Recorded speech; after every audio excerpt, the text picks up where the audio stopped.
for the former vice president was the clear favorite among older voters and African Americans. Well, I want to get analysis now with Christopher Vliesian from the University of Texas. Good to talk to you, Christopher Vliesian. And as you're in Texas, let's start there. How did Joe Biden do it then? Well, yeah, he did very well in Texas. Did very well around the country.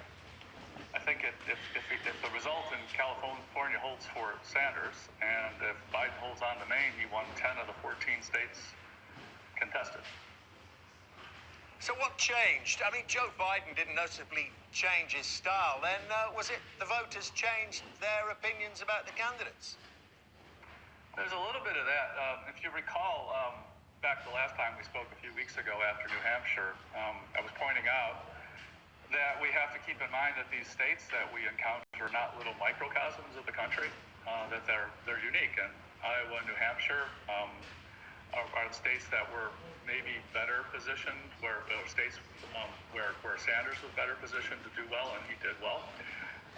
And Nevada and South Carolina would be better for Biden, and that's how things turned out, particularly South Carolina, and particularly going with the black voter, the African-American vote there.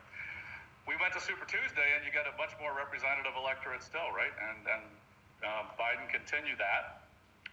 This time with the benefit of the consolidation. As you saw, a few candidates dropped out, but the big ones being Pete Buttigieg and also Amy Klobuchar. Yeah. What is Joe Biden's particular appeal to African Americans? Well, it doesn't hurt having been the vice president for Obama over 8 years. That's for starters. He also has a long track record of working with the black community in the United States, particularly in the Congress. But you know, he has a track record, and 8 years with Obama as vice president is a lot of credential in the black community here. So do you think he's going to make it? Is this the momentum all candidates crave so much? Started in South Carolina and he's carried it through Super Tuesday. Do you think he'll keep it up and clinch the nomination?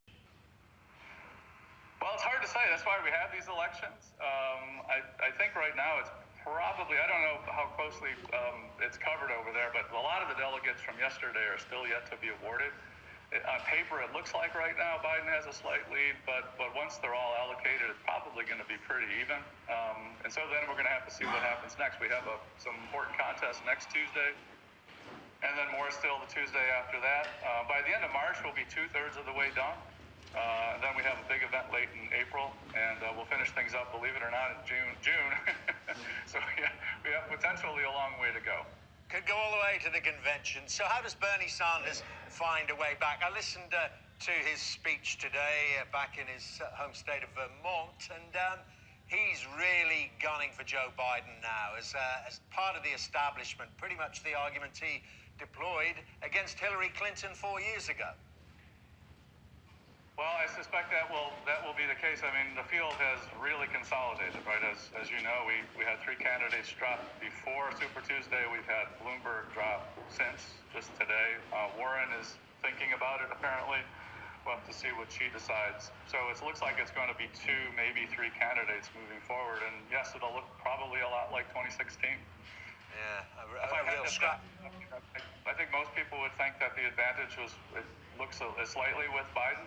But again, as I said, this is why we have elections.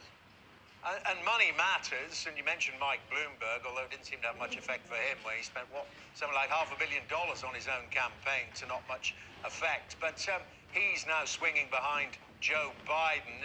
That presumably is going to be a help. Yes, it will. Technically, it's a little tricky sorting that out because it has to be done sort of independently of the Biden campaign, but given the finance rules here. So we'll have to see how that sorts out. But it is interesting. Yes, he is aiming to help. He is set on defeating Donald Trump, and he'd like to help Biden do that. It is funny what you mentioned about money. Is Bloomberg spent about $500 million, maybe a little bit more than that. Yesterday, I think the data I've seen, Biden spent something like $300,000 and had virtually no organization. Maybe that's the most surprising thing about the Super Tuesday result. Yeah, and rather heartening that you can't buy the voters. Okay, Christopher Vliesian, thank you very much indeed. Talk to you soon, I'm sure.